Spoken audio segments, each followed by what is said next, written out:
What's up, people?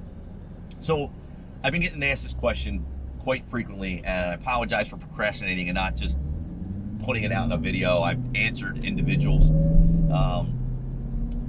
So I once put out a list of top 5 modifications for my vehicle, and that was when I was stock. You know, what I thought the vehicle needed to look better, is opinionated. You know, this is going to be an opinionated piece also, but since I've been asked this numerous times, I figured why not just put it out in a little mini vlog or whatever, right? Now, for the record, I'm not some professional racer, tuner, builder, none of that. I have zero experience, and I go to other shops and places to have them modify my vehicle. You know, I'm lucky if I replace a radiator cap without screwing it up. All right? This isn't the 1980s or 90s when I was able to build a small block 350 or rebuild a carburetor, because it's not as easy anymore. So I don't bother with it. I let the professionals do it. But I've been asked, what are your modifications that you recommend for racing the Trackhawk? Now, I have mixed feelings on this. Again, it's going to be heavily opinionated based on my own 2 years of anecdotal evidence and experience. But I have 5 things, you know, and I'll talk about other little things in between. There's about 4.5. The 5th one is tied into the last one, but there's 5 things I think are important that you should know, or you should address either before you take this drag to the drag strip, or be prepared to address once you start taking it to the drag strip. And number 1, we talk about the transfer case. Yes, the transfer case. I've been talking about this for 2 months now. Mine just recently failed. I don't know why. It could have been on its way out after last year's axle failure, which we'll get to in a minute. But for whatever reason, the transfer case took a dump and went kaput. So when it first failed, let's just be honest, when it first failed, I got a message on my eVic that said service electronic stability control. So I went to Google like everyone else, and I typed in Trackhawk service electronic stability control, find out what that meant or what could be the cause. I was shocked and in disbelief at all of the stock Trackhawk owners that have had transfer case failures. Now, rumor has it that, this is allegedly because I can't prove it, this is the word on the street, that the transfer case was what delayed the release of the Trackhawk in 2017. They were burning up clutch packs, and that was what caused the delay, allegedly. So when I started reading the brand new Trackhawks with 1,700 miles, 3,000 miles, one gentleman had 3 failures, I was blown away. And I want to thank right now all the people involved in Team Trackhawk on the Facebook group. There's a big community of us now. It's growing. That gave me a lot of advice and a lot of help. All the shops like Josh at HHP, Skip at Demon Performance, Steve Ripa, everybody that chimed in to help. I want to just personally say thank you. Larry Parker, dude, this guy just reached out of the blue, like, awesome guy. So thank you to them. But the transfer case seems to be the Achilles heel of this vehicle.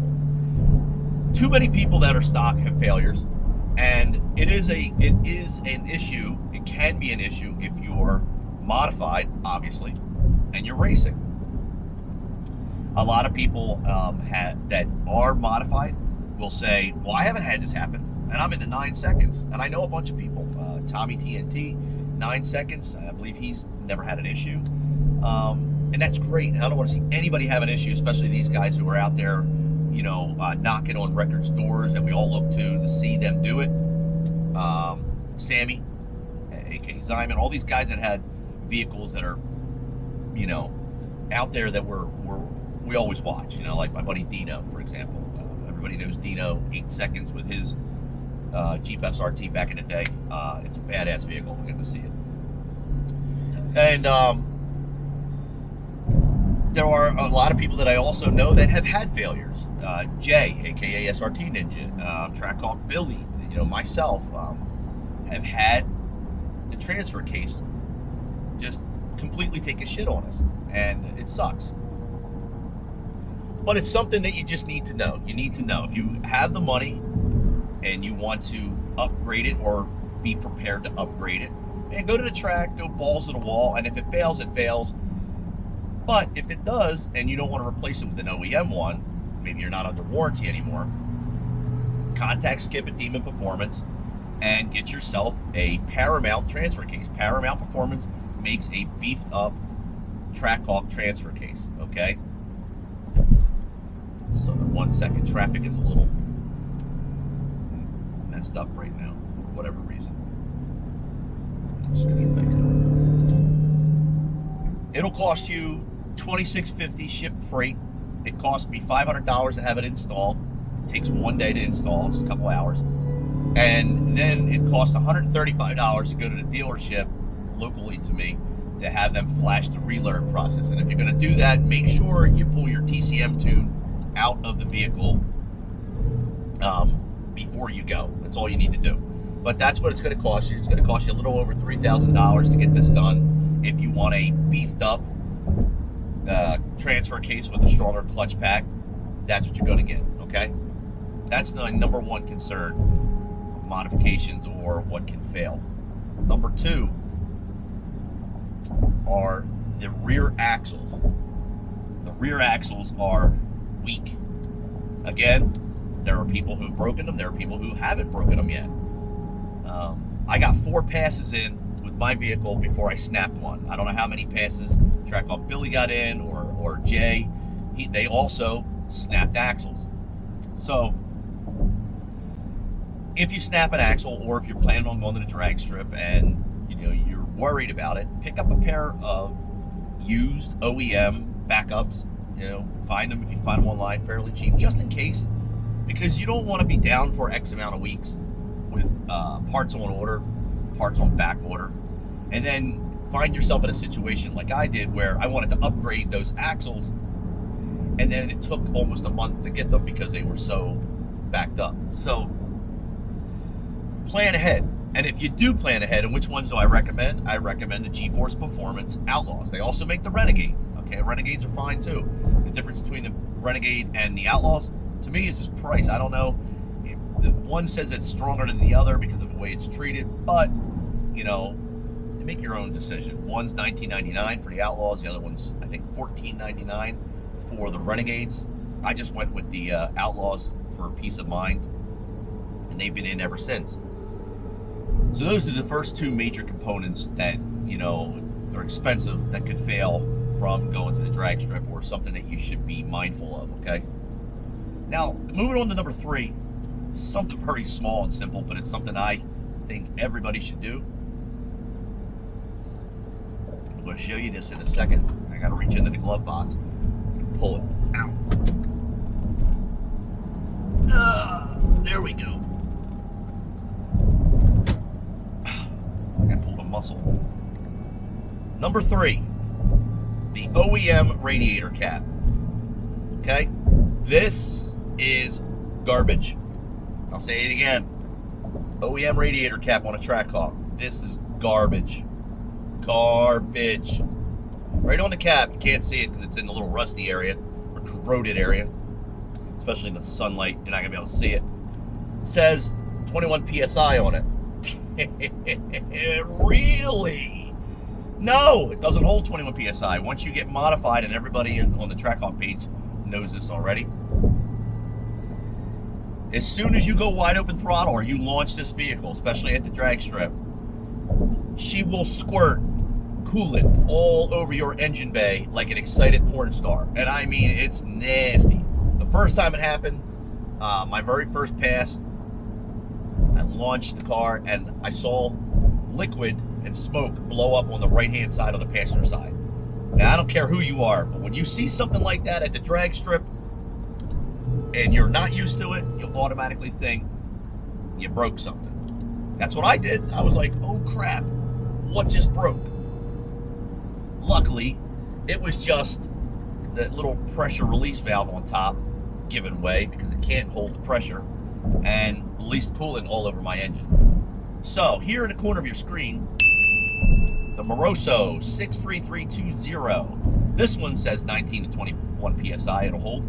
And so far, it holds. That's the one I recommend right there.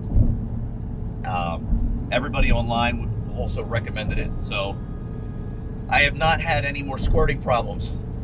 That's what she said. So that's the third thing I recommend before you start drag racing your vehicle, or you know, if you get it modified, please replace this cap. Unless you're okay with replacing your coolant and cleaning up the mess. But it's a cheap fix, and I really think it's something you should do, personally. All right, that's number 3. Number 4, let's go back towards the track again and talk about suspension kits. Remember when I talked about my axle failure? My axle failed. We looked at the video, we slowed it down. Kind of looked like this. You know, that's how much wheel hop these things have. Now, again, this is something that people have argued with me. You were on 22s, that's what did it. I have 20-inch wheels and drag radials, and my car doesn't wheel hop. And then I've had to take their video and slow it down and point it out to them and say, there it is, there's the hop. These things are SUVs. They're meant for going to the grocery store and taking the kids to soccer practice. To the track, even though it's in the name, it's subjective.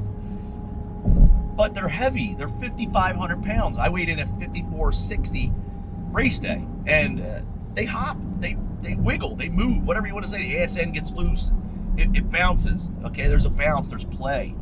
The suspension sucks. And 22-inch wheels does not help, you know, as I found out. But they all do it, you know, some more than others. I recommend B Woody Performance's full suspension kit. Tighten it up, especially if you lower it. I'm on iBox Special Edition springs. Absolutely love the springs. One, because it gets rid of that ugly Jeep ass up in the air look that, you know, you get from the factory. This isn't a Laredo. It's not like a cruising car that you're just like, you need that ass up in the air. You're not taking it rock crawling or on the beach. If you are, that's pretty fun. But I put iBox Special Edition springs, lowered it, and then I went with B Woody Performance's full suspension kit to tighten it up, okay? And with number 4 is number 5, and something I think is very, very important, is a rear diff brace. I don't have any reason to say that the front needs one, but the rear absolutely needs one. Are people blowing out their rear diffs? I haven't heard of anybody, honestly. But what I have heard of, and what I've seen in person, is that after you launch these things numerous times, your diff will get cockeyed. It'll get crooked. It's not good. It shouldn't happen. It shouldn't be like that. Mike Beavers at B Woody pointed it out to me, and also told me, hey, you know, when I had my Trackhawk, we had the same issue. We had other people that have come in, guys that I know because of Mike, with other Trackhawks that have also had the same issue. So I recommend a rear diff brace, and that's a part of the suspension kit. You can contact B Woody if you call Brianna on the phone and say, hey, I want to get the full suspension kit rear diff brace that East Coast Jeep SRT has. She'll even give you a discount. We have a promo code with them. She'll knock off a couple $100. Trust me, there's a video that I made when they did the installation. A railroad crossing. If you watch that video where we're doing the installation, Mike points it out. We pointed out in that video showing how crooked the diff is. And, you know, so I recommend this part, and it's a part of that whole kit. So that's 5 right there. Those are my 5 main concerns, or 5 things I would address right away for the drag strip, or be prepared to address, I should say, because the transfer case and axle thing isn't a definite failure. It's not like, oh my God, if I go to the track, it's going to explode or it's going to fail. No, but you should be aware of the fact that it may, and if it is, and you're modified, it's an expensive fix. You know, $2,000 for axles plus installation, over $3,000 for a transfer case. Yeah, it can become very expensive. If anybody knows, it's a very expensive hobby. So just be prepared, okay? Now we can talk about some minor stuff before I end this.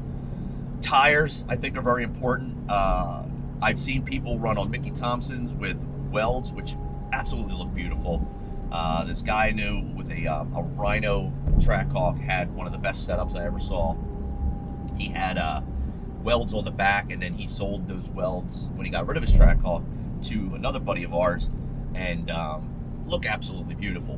But I don't think the Mickey Thompsons are necessary, only because I know people that were running the NT05s on all four corners, and they were ripping off better times. So, you know, again, tires are a subjective thing. Some people may say, well, my Mickeys are getting me best times. All right, a couple of friends of mine had their best times with the NT05s. A couple of street performance tires that you may want to look into are the Nitto NT420 Victors for track and street purposes. They come in a 295 40/20, I believe that's our OEM. They come in our OEM spec. Or is it 45? 295 45? Man, I can't even think. I think it's 45/20. I've heard some good things about those. So if you don't want just a drag wheel and you want something for summertime driving, look into those. For your 20-inch lightweight rims, or look into Velgen's lightweight rim. I have 22-inch wheels, and I have a Lexani 20 on there that I absolutely love. I have to do a re-review on them, or a follow-up review, because I've had them for over a year, and the tread pattern still looks like it's fairly brand new. I actually really like these tires, and that's what I took to the track with, and was able to rip off 1.5 60-foots on cheap street tires.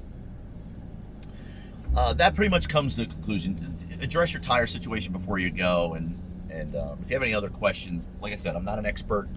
I just do this as a hobby, but I reach out to people that are experts when I have questions myself. One of them being Josh at HHP. I've spoken with other people like Skip at Demon Performance. Just give me 1 second. Part really tight. This is like Dording Alley over here, so I want to make sure I'm well out of the way. But yeah, that's it. That's all I got. If you have any questions for me, shoot me a message below. If I don't respond right away, I apologize. Sometimes I miss these comments because of the way the YouTube filter is.